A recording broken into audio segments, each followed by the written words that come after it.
Prime time local news, serving the Lakeland and Midwest regions.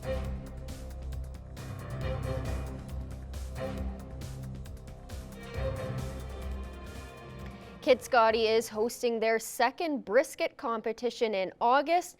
We spoke with one of the coordinators about the event and what you can expect from the competition.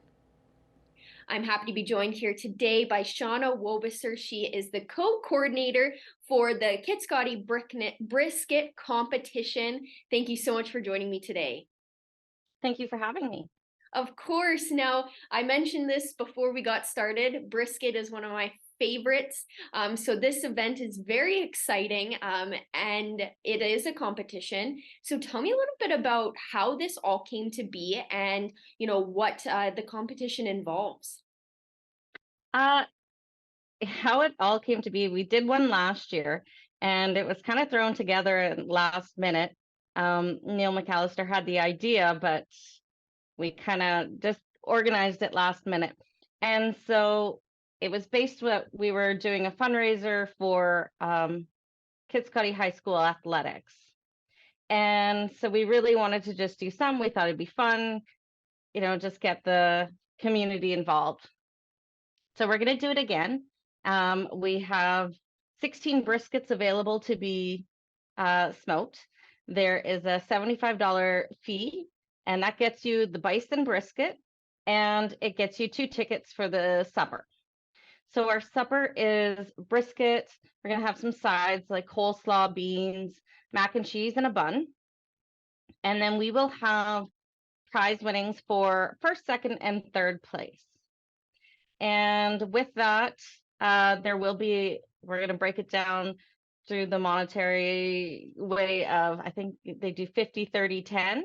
So 50% of the entry fees, 30% for second, and then 10% for third. So, and it's August 15th, and the briskets need to be in by 3:00 for judging, and then supper starts at 5. So have you seen a lot of entries this year comparatively to last year when you had it last minute? How is this year's competition kind of showing? So far so good. We're definitely got people. We still need smokers to step up and cook the brisket. I know it is a weekday and it's kind of tricky because it's to be handed in by 3:00, but it's just a great fun day and it's worth it. And last year we sold 150 plates of brisket within the first. We sold out within no time. So then we also have the Farmstead Market also does a charity burger barbecue there. And so last year they ended up selling another 350 burgers on top of our brisket. So we had a huge turnout last year. It is a community supper. And so when I say that, it's hands-on, everybody's kind of involved. And so it runs a little bit different. It's, it's just a great day. No, that sounds awesome. And of course, I clearly am not the only one who loves brisket. So it's great that last year was a success despite you guys putting it together last minute, which is awesome. And I'm sure this year will be, probably even better because you've had time to plan and you knew what you needed to change up and stuff like that. You mentioned that last year you were raising money. This year, is that any different? And if so, where will the money be going towards? Good question. So yes, the money this year is still for the Kit Scotty High School athletics department. There's a few things. We had originally planned on purchasing shot clocks for our gymnasium, and they've already been purchased. And so, but they are looking at doing a complete track rehaul at the school, and that's benefited by both the Kit Scotty Elementary School and the Kit Scotty High School. So it's, win-win for the community. Yes, for sure. Going back to the schools and for the kids and stuff, which is awesome, and get them that well-needed track that they need. And it'll benefit both schools too. So it's not just one school benefiting from it, which is awesome. If anybody still wants to enter the competition, how can they do so and what do they need to do? They just need to call me, 780-872-8585. The night we'll have we shut the street down Main Street Kitscoty gets shut down, so there is a market as well, a farmer's market. And so there's room for vendors. If you want to be a vendor, you just have to call the Farmstead Market in Kitscoty. And then they will also have beer gardens. We have live entertainment. There's a band hired for the night. We have, I think, a couple of different bands. And there is also the ice cream shop in Kitscoty beside the farmstead to get your dessert. And we have support from the only sourdough bakery, which is right across the street. So, you know, if you're not into brisket and you want some sourdough pizza that night, by all means, grab that. And yeah, the Blonde Door is set up on Main Street and they'll be displaying their stuff. And then we also have the Wheatfield Inn. So you can always run in there and grab whatever you need to. That sounds awesome. And just finally, what time is this all starting? What time should people show up? You know, how long does it go towards, you know, that kind of thing for people to know so that they can plan accordingly? Yeah, for sure. So the farmers market starts at 4 o'clock and it goes till 8 p.m. And we will start selling briskets, suppers. And this is the first come, first serve. We do not sell tickets ahead of time, and it starts at 5 o'clock for the supper. And we're still looking for sponsorship.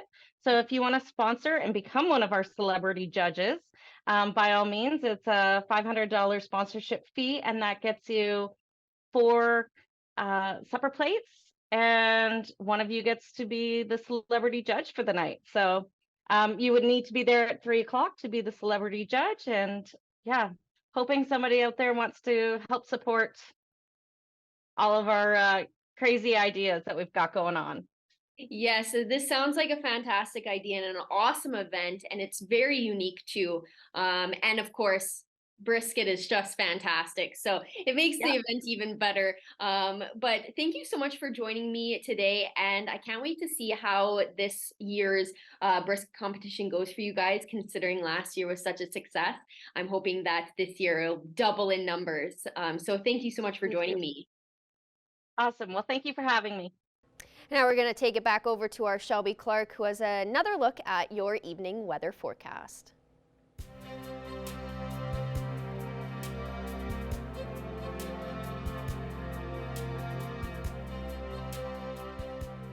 Thanks again there, Miss Abby St. John. Yes, now taking an extended look at your weather forecast, we'll be starting off with our central zone of the provinces. And we haven't been warming up by too much from what we have been seeing for the past few days this week. We are kind of still sitting at those mid-teen temperatures, probably seeing 16 for our warmest condition there up in Cold Lake, and then we start to cool down from there. Jasper is actually just sitting at 17, so Jasper's seeing a nice temperature as well, but the rest are just sitting around 14 to 15. We are seeing some that are slightly cooler, just seeing 13 over in Whitecourt, and over in Edson and down in Red Deer sitting at 12 degrees, so they are looking at the coolest condition on our Alberta side. Going over to our Saskatchewan side, they are matching with us a little bit with these temperatures compared to our Alberta side. They're seeing slightly warmer, just seeing those mid-teens and getting closer to that 20-degree mark. Most are just sitting around 15 and 16, and then over in Prince Albert, they are just sitting at 17 degrees. But now going over to our northern zone, they are looking still quite warm. They were kind of matching with us a little bit more throughout the week, and they are still seeing some spots past that 20-degree mark. Both Alosh and Buffalo Narrows just sitting at 20 degrees, and then we're looking at 22, 23 up in Uranium City and Stony Rapids, and the rest are looking slightly cooler. 17 and 18 Wollaston Lake and down in South End, and over in Flin Flon looking at the coolest condition there just at 13. Going back over to Alberta side here, they are still looking quite warm as well. They have been seeing some nice temperatures throughout the week, and they are kind of continuing that. They are seeing past that 20-degree mark in most of these spots. 20 degrees down in Grand Prairie, while it is 21 both Peace River and up in High Level. Looking at 23 up in Fort Chipewyan, as they are looking at the warmest condition there in Slave Lake and Fort McMurray, just looking slightly cooler at 17 and 18. And now as you check out our southern zone, they are still seeing probably the warmest conditions on our Alberta side after we've been looking through our central and our northern zones. 23, 26 for both Lethbridge and Medicine Hat, so they are still sitting past that 20-degree mark, and the rest are looking slightly cooler. 15 up in Coronation, as they are seeing the coolest condition on this side, and Calgary and Banff right in the middle there just at 17 and 18. And going back over to our Saskatchewan side here, Estevan is starting to slightly cool down. They have been seeing those extreme heat warnings throughout the week. They are just sitting at 29, and they have even been reaching around 36 to 37 degrees over in Estevan. So that's nice to see that they are starting to cool down a little bit more. Looking at those mid-20s for most of these spots with 24 and 25 in Swift Current, Moose Jaw, and Regina. And then we start to cool down from there. Yorkton just at 21, and Kindersley is just sitting at 18. But now as we look at some overnight evening lows in our surrounding area on these lists here for what we can expect, we are cooling down quite a bit in most of these spots. Most spots are expecting those single digits with a low of 8 to 9 degrees in most of these areas, with Meadow Lake, Bonnyville, Provost, and Paradise Hill. And Isla Crosse continues to see the warmest condition for their evening low with a low of 13. So Isla Crosse has been seeing some warm evenings throughout the weeks, and they're just going to be expecting that low of 13. All of these spots aren't expecting too high chances of precipitation.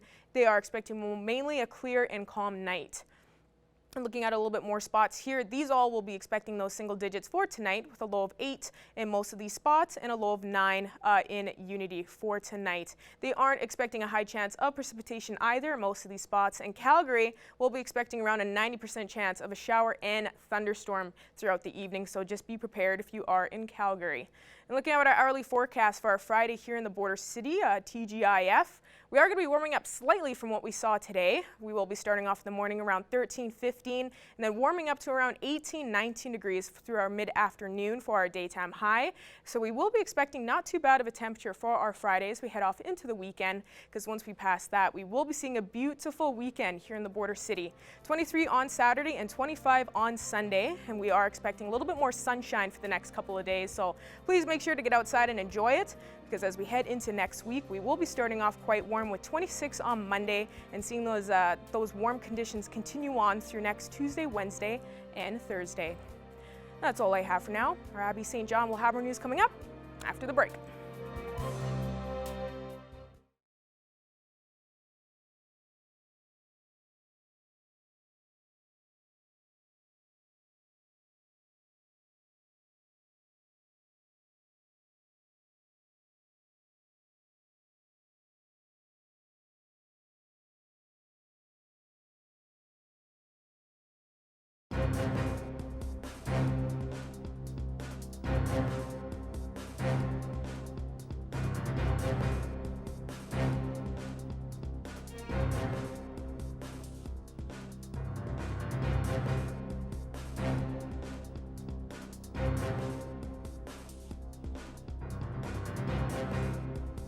I'm happy to be joined today on Primetime Local News with Sandra Felix. Sandra is the Commercial Director for the Board of Tourism for an exciting destination that we're going to be discussing today. So I don't want to give too much away, Sandra. I kind of want to let you speak about this. So first of all, thank you for joining me. Thank you for having me. I'm very excited to be here and talk to you about beautiful Baja California Sur. Well, let's talk about Loreto. So this is a destination that we're going to be discussing in Baja California. So tell me what is so special about this location? Well, you've all heard about Cabo. You've all been to Cabo. We've all loved Cabo. Loreto is a little bit further up north in the Baja Sur Peninsula, and it's this beautiful, magical town that has the Sea of Cortez and the Sierra of La Giganta. So you have all these amazing activities, connection with nature, but within a small little town. You don't have the crowds, you don't have the big resorts. Everything is boutique, everything's small. So for all of those that want to travel to a destination that is as beautiful as all of the destinations in the Sea of Cortez, but without the crowds, Loreto is the perfect place. So this basically then is a newer destination for tourists, or has it been one of those things where it's a secret where people go and love it so much they don't want anybody else to go and they want to keep it to themselves? You nailed it. It's a secret. And as much as we want to have travelers to come and discover the destination, at the same time, we don't want anybody to come so we can keep it to ourselves. But one of the beauties of Loreto, one of the things we're promoting the most is that we want people to come and enjoy the nature, but respect it as well. Enjoy our culture, but respect it too, and enjoy our traditions and respect them too. So I know it's not a destination for everybody, but it's a destination for people that actually want to enjoy authentic Mexico. Well, let's talk about some of the activities that you can do in Loreto. What are some of the things that the tourists can experience if they make the trip? Oh my goodness. Sports fishing, scuba diving, snorkeling, kayaking, eating, drinking, enjoying the beach. Loreto has it all. So when can people start booking flights there, or is that something that we can do right now out of Alberta? Out of Alberta, we do have a direct flight from Calgary to Loretto, but it's not going to start until the winter, around November. The date hasn't been set specifically, but around November, you can book with WestJet. So it's a super easy flight directly from Calgary to Loretto. Well, let's talk about some of the resorts that are available down there. Sandra, are there any specific ones that you recommend, or is it a thing where people should just go to the website and have a look around and see what's available? Well, we only have one big resort in all of Loretto. It's Villas del Palmar. It's like about 40 minutes outside of the city of Loretto. But we also have amazing little boutique hotels in downtown Loretto. You can visit our website, visit bajasur.travel for more information, or directly to the Villas del Palmar website. So what's the best time to go to visit Loretto? And also, what is kind of weather will we experience if we come down there?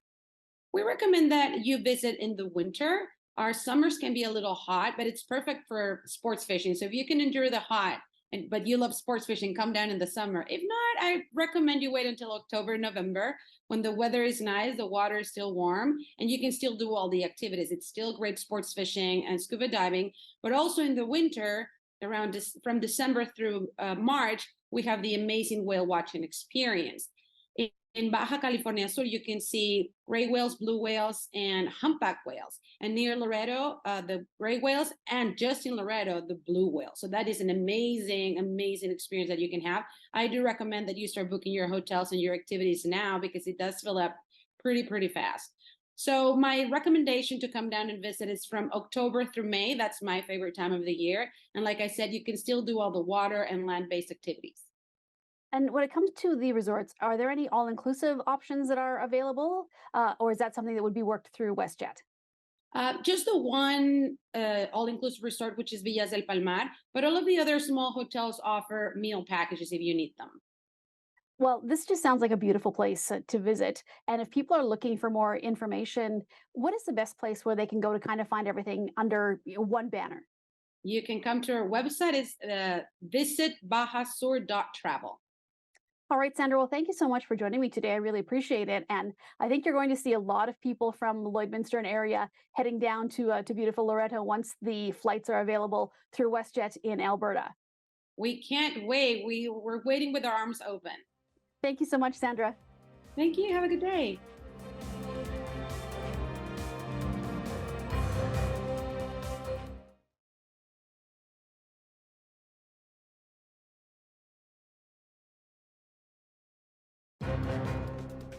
Furniture set and design supplied by Furniture Gallery, downtown Lloydminster. Joining us today for Primetime Local News is Yawa Edie with the Africa Center. Thank you so much for joining us today, Yawa. Thank you for having me, Shelby. Of course, no problem. Really excited to be able to speak with you, because for residents that may not have heard of this here in Lloydminster, can we just kind of start off with, a general understanding of what the center is all about, what it does for residents in Edmonton? Yeah, so I work with the Africa Center, and we do a whole bunch of things. The center has really grown over the last few years. I remember coming as a kid to the daycare and summer camp program like 10, 15 years ago. So now being able to work here and see everything that we do, from entrepreneurship and employment programs to mental health programs, youth programs, seniors programs. There's a whole bunch of different programming for different demographics in the African, Black, and Caribbean community. So honestly, we could end off at like 9 p.m. if I talked about everything that we do here, but there's definitely a lot of programming that is specific to different demographics that I think are really beneficial to the community.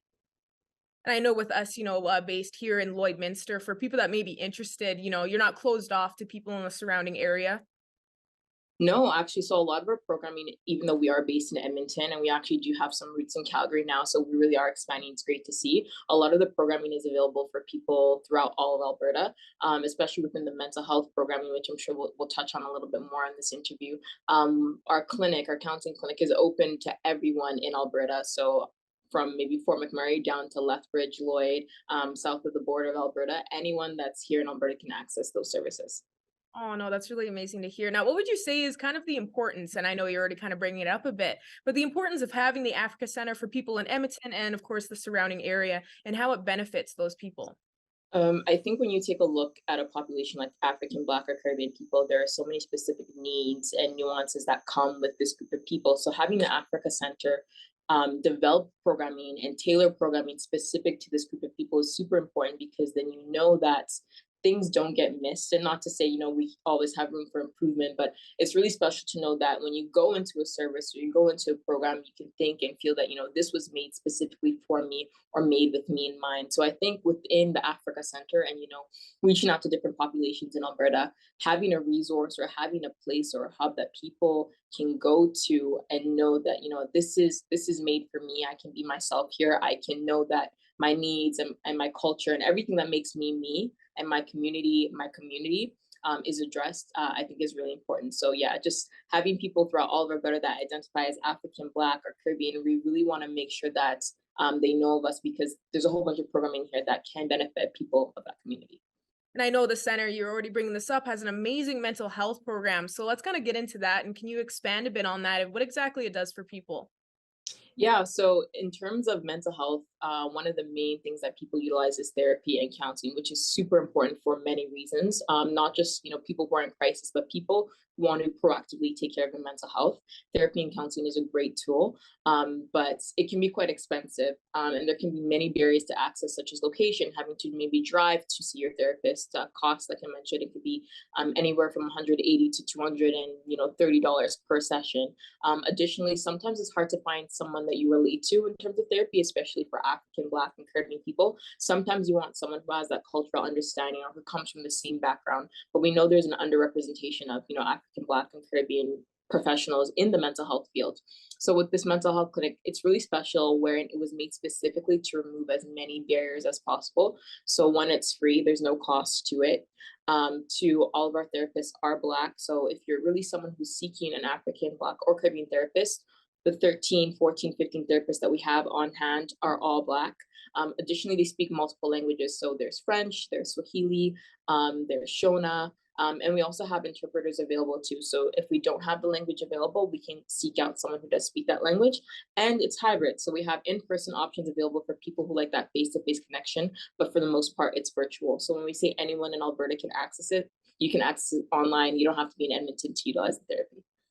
Oh, no, that's really amazing. That's why I was really glad to be able to reach out and speak with you on this, just kind of be a little bit more updated thing on the Africa Center to see what's been going on. So is there anything more you want to add on what's been happening with the center and like what people could expect that could be coming up, any events or like you were saying, how people here in Lloyd could even reach out and get involved with the center? Yeah, definitely. So if you're ever down in Calgary, we're having a whole bunch of events there too, in terms of the way the center has been expanding. We have our gender equity program that has just started kind of doing a lot of events in Calgary. So we're making a presence there. And even in terms of the mental health programming, right now we've only had the clinic, which has been great. But over the next year, you can expect to see a lot more mental health awareness and engagement events, which is really, really fun, because although the therapy piece is really important, sometimes being proactive means, having these events that, give awareness of what mental health actually is in the community, and proactive and fun ways just to take care of your mental health, whether this is paint nights, whether this is wellness events, doing yoga, and having just community come out to partake in some social activities, just to make sure that the camaraderie is there and that mental health is being maintained. So yeah, over the next year, you can expect to see a lot of things, and the Africa Center really expanding their horizons.